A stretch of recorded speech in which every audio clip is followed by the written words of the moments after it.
Increase glucocorticoid requirement in patient with pre existing adrenal insufficiency और on glucocorticoid therapy. अच्छा, यहाँ पर दोबारा से वही आपका जो पेशेंट आपको प्रेजेंट करेगा with abdominal pain, nausea, vomiting, Altered mental status, उसके बाद ये शॉक। अच्छा, यहाँ पर हमने ये चीज़ देखनी है, ये है हमारे यहाँ पे ये वाटर हाउस फ्रेडरिक्सन, उसके बाद ये सिंड्रोम। यहाँ पर क्या होता है, जो पेशेंट है उसके अंदर ये बायलेटरल एड्रीनल हेमरेजेस होते हैं इन सेटिंग ऑफ ये सेप्सिस। फॉर एग्जाम्पल आपका जो पेशेंट है उसके अंदर ये जो है ना ये मेनिंजो जो है ना ये मेनिंजोकोक्सीमिया। फॉर एग्जाम्पल जो पेशेंट है उसके अंदर ये आपका ये नजीरिया मेनिंजाइटिस है, उसके वहाँ पे ये सेप्सिस वगैरह हुई है। अब उसमें क्या होगा, जो पेशेंट है उसके अंदर ये जो है ना ये एड्रीनल हेमरेजेस वगैरह हो रहे होंगे, और ये जो पेशेंट है उसके अंदर ये एड्रीनल इंसफिशिएंसी जो है ये करवा रहे होंगे। यहाँ पर क्या होगा, जो पेशेंट है उसके अंदर ये एक्यूट प्राइमरी एड्रीनल इंसफिशिएंसी होगी, और जो पेशेंट है उसके अंदर ये जो सिम्टम्स होंगे ये आपके एड्रीनल इंसफिशिएंसी वाले ही आ रहे होंगे। अच्छा, इसके बाद जो पेशेंट है उसके अंदर आपने वहाँ पे इसको डायग्नोज करना है, तो डायग्नोसिस में यहाँ पे इन्होंने सिंपल बनाया हुआ है। जो पेशेंट है जब आपके पास आएगा ना ये कंसर्न फॉर ये एड्रीनल इंसफिशिएंसी, तो इस केस में आप क्या करेंगे, पेशेंट के अंदर देखेंगे ये हमारे यहाँ पे ये ग्लूकोकॉर्टिकॉइड्स। अच्छा, ये आपको पता है आपके होते हैं ना ये कॉर्टिसोल, ये आपके सर्केडियम रिदम में होते हैं, और जब आप देखते हैं ना दिन में तो AM जो आपका होता है ना सुबह का जो टाइम होता है वहाँ पर ये आपके पीक में होते हैं, और जब आप बात करते हैं नाइट की तो नाइट में ये आपके सबसे लोवेस्ट होते हैं। 1 नाइट बिफोर स्लीप ये आपके लोवेस्ट होते हैं। अब आप क्या करेंगे, पेशेंट के अंदर आपका पे आया ना ये पेशेंट के अंदर ये है ये एड्रीनल इंसफिशिएंसी, इसको आपने डायग्नोज करना, तो आप क्या करेंगे, पेशेंट के अंदर ये जो होगा ना ये सुबह के टाइम को आपके ये कोर्टिसोल का लेवल या फिर ये पेशेंट के अंदर ये एसीडीएच की स्टिमुलेशन ये आप पेशेंट के अंदर चेक करेंगे। अगर तो ये आपके दोनों के दोनों आपको वहाँ पे कम होंगे, फॉर एग्जाम्पल जो पेशेंट है उसके अंदर ये आपके ये सुबह के टाइम इसके ये कोर्टिसोल भी कम होंगे, इसके बाद ये जो कोर्टिसोल की स्टिमुलेशन है ये आपके वहाँ पे कम होगी, तो इसमें आप क्या करेंगे, पेशेंट के अंदर ये जो है ना ये एसीडीएच ये आप सीरम के अंदर रैंडमली देखेंगे। अगर तो यहाँ पर रैंडम में आपका ये जो एसीडीएच है ये आपका इंक्रीज्ड है, और यहाँ पर जो आपके कोर्टिसोल्स हैं ये आपके कम प्रोड्यूस हो रहे हैं, तो ये आपका होगा ये प्राइमरी एड्रीनल इंसफिशिएंसी। अगर तो ये आपके वहाँ पर जो है ना ये रैंडम में ही आपके कम है, तो उसमें क्या है, यहाँ पर आपका जो पेशेंट है ये आपके पीछे से उसके वहाँ पर स्टिमुलेशन नहीं आ रही, तो इस केस में आपका जो पेशेंट है उसके अंदर सेकेंडरी या फिर जो टर्शियरी एड्रीनल इंसफिशिएंसी है ना ये आपको नजर आ रही होगी। सिंपल आपने इसके अंदर याद रखना, सर्केडियन रिदम में जब आप ये देखेंगे ना सुबह के टाइम पे लेवल, तो अगर ये आपका ये कोर्टिसोल सुबह के टाइम पे कम है या फिर ये स्टिमुलेशन पे आपके कम है, तो आप देखेंगे ये रैंडम एसीडीएच का लेवल। अगर तो एसीडीएच जो है ये आपका रैंडमली भी आपका वहाँ पे इंक्रीज्ड है, और इसमें आपकी हो जाएगी ये प्राइमरी एड्रीनल इंसफिशिएंसी। अगर ये रैंडमली आपका डिक्रीज है तो ये आपकी हो जाएगी सेकेंडरी। सेकेंडरी में क्या होगा, आपका जो है ना ये पिट्यूटरी यही इसको वहाँ पे प्रोडक्शन नहीं करवा रहा होगा। सेकेंडरी या टर्शियरी जो है दोनों में आपका जो एसीडीएच है इसका वहाँ पे लेवल कम होगा। अच्छा, इसके अलावा जो है ना ये पेशेंट के अंदर आप ये एसीडीएच स्टिमुलेशन टेस्ट भी करवा सकते हैं।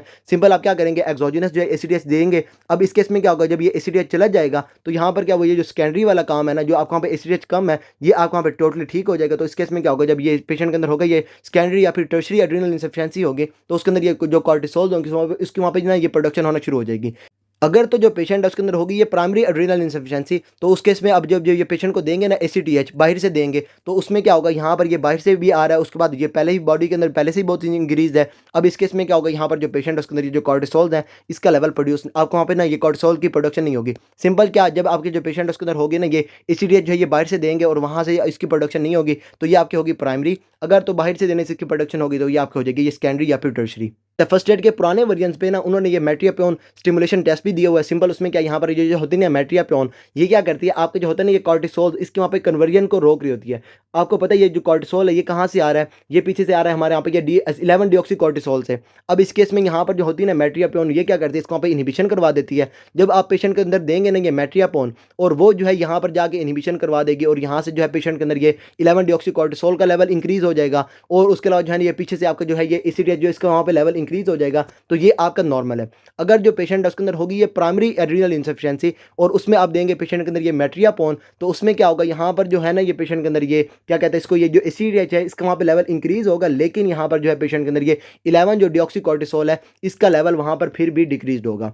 अच्छा, इसके बाद यहाँ पर जो पेशेंट है अगर आपने उसके अंदर देखना है ये टर्शरी या फिर ये सेकेंडरी, तो उस केस में क्या होगा, यहाँ पर जो पेशेंट है उसके अंदर ये जो आपकी है ना ये कन्वर्जन ये आपकी हो रही है यहाँ पर इनहिबिट। अब इस केस में क्या होगा, जो पेशेंट है उसके अंदर ये जो एसीडीएच है इसका लेवल इंक्रीज या फिर डिक्रीज या फिर ये नॉर्मल आपको नजर आ सकता है, लेकिन क्या होगा जो कॉर्टिसोल्स है इसके वहाँ पे ये जो कन्वर्जन हो रही है ये आपकी इनहिबिट हो रही है, तो इस केस में आपका जो पेशेंट है उसके अंदर जो 11 डिऑक्सीकॉर्टिसोल है इसका लेवल आपको वहाँ पे कम नजर आ रहा होगा। और ये आपको पता है ये आपकी जो सेकेंडरी है ये आपकी होई कि आपको वहाँ पे ये क्या कहते हैं इसको, ये आपकी पिट्यूटरी की वजह से रही है, तो इस केस में क्या होगा, यहाँ पर जो है ना ये कॉर्टिसोल इसके वहाँ पे पीछे से प्रोडक्शन नहीं हो रही, तो यहाँ पर ये जो 11 डिऑक्सीकॉर्टिसोल है मेट्रियापोन देने से ये इसका वहाँ पे जो लेवल है ये आपका पहले से ही डिक्रीज होगा, तो इस केस में जब आप ये मेट्रियापोन देंगे भी तब भी ये 11 डिऑक्सीकॉर्टिसोल जो ये आपको वहाँ पे कम होगा।